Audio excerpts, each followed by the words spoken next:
mag-quick get ready with me muna ako kasi meron kaming pupuntahan. So, kailangan 10:30 AM makaalis na kami.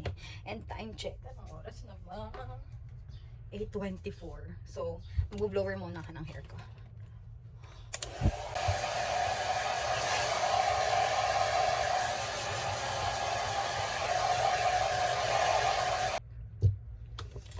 Medyo tuyo-tuyo na yung hair ko dito. Ang galing talaga yung blower ko na yan. Anyway, ano na tayo. Aayos na tayo ng mukha.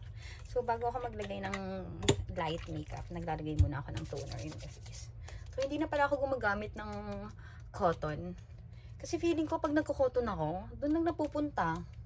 So, kamay-kamay na lang tayo. And effective naman siya. Ay, basta malinis ang kamay nyo, ha? Ayan. So, pinapatuyo ko lang yan. Kapag nagmamadali na ako, gumagamit na ako ng mini fan. Pampatuyo ng aking face. Ay, ba't ayaw?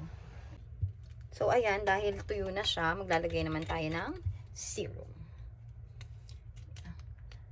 Alam niyo ba, before, hindi naman ako naglalagay ng mga ganto-ganto talaga kasi naisip ko, okay na nang walang nilalagay. Parang mas okay kasi sa akin na pag wala kang nilagay, mas magi-stay fresh ang face mo. Pero hindi pala siya totoo.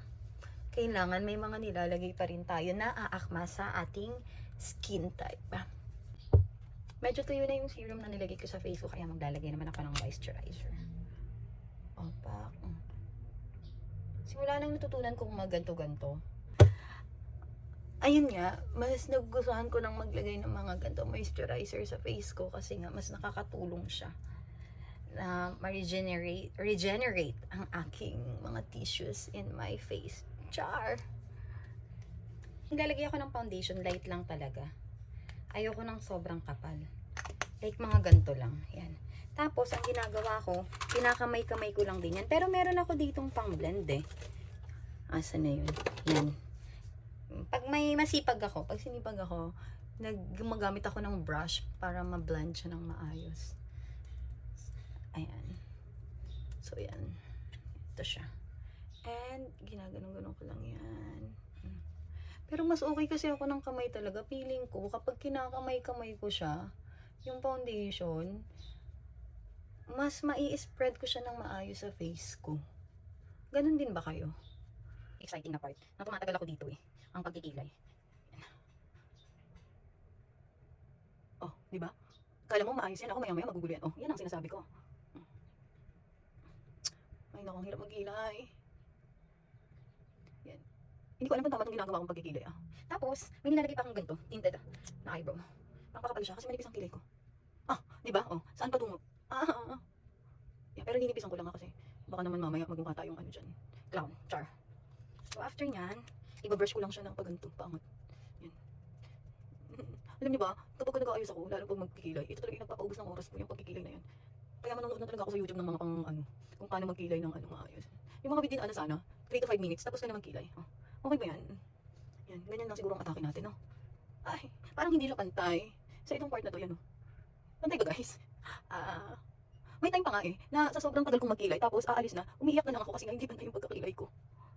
Tapos may time din, nasa work ko, kinikilayan na lang ako ng kasamahan ko kasi nga, ang tsaka ng kilay ko, te. Yan. Ano kasi to, may story dyan. Yung kilay ko na yan, nung bata ako, dahil nga bata, naku-curious ako sa mga bagay-bagay, di ba? Inahit ko yan. Straight ang ahit ko, te. So, nung pagka-ahit ko, syempre, tumubo. Pero ang pagkatubo niya, pa-straight din. Hindi na kumorte. Kaya tuwing may nakikilay sa akin, laging sinasabi, Be, yung kilay mo, bakit ganyan? Hindi man, wala man ang ganun, parang straight. Kaya pag naalala ko yung nung bata ako, natatawa na lang ako. Yan. Actually, itong part na to, ito, dito sa left side ko, yan ako nahihirapan. Na-struggle ako dyan. Ilalagay din ako nito, ng blush on. Tap-tap lang. Ay, hindi pala. Gumagamit ako nito. Ito. Ano ba to? Sabi ko kasi hindi naman ako mahilig talaga mag-makeup. Ito lang ako na natututo magayos. Ay! Mali ako. Wala, sabi ko sa inyo, hindi talaga ako nag-makeup. Di ba dapat, muna, curler muna? My gosh. Ayan, tapos na. Yan ang mga gusto ko sa aking pilikmata. So, after nyan, maglalagay na tayo ng powder. And ayun, nag-iisip ako kung anong susuotin ko.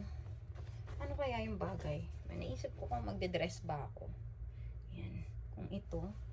O medyo mag-aano tayo. Mag-aura. Ito. So, ayan. Kapartner niya to. Teka nga, i-check ko kung anong bagay. And ayan, ito na yung napili kong isuot. Para medyo ano ang atake natin dyan. Medyo pak. Nakalimutan ko pala maglagay ng Magic Potion Serum. So, ito yung gamit ko sa lips ko. Actually, nagustuhan ko siya.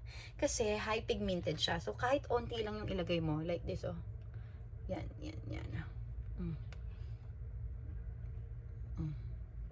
Pak. Diba? Ang ganda. Ayaw pa din.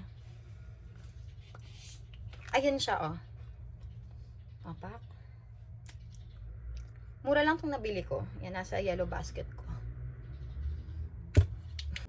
And ito na yung final outfit natin for today. Yan. Pak. Oh, sino ka dyan? Yun lang. Bye. Alis na kami.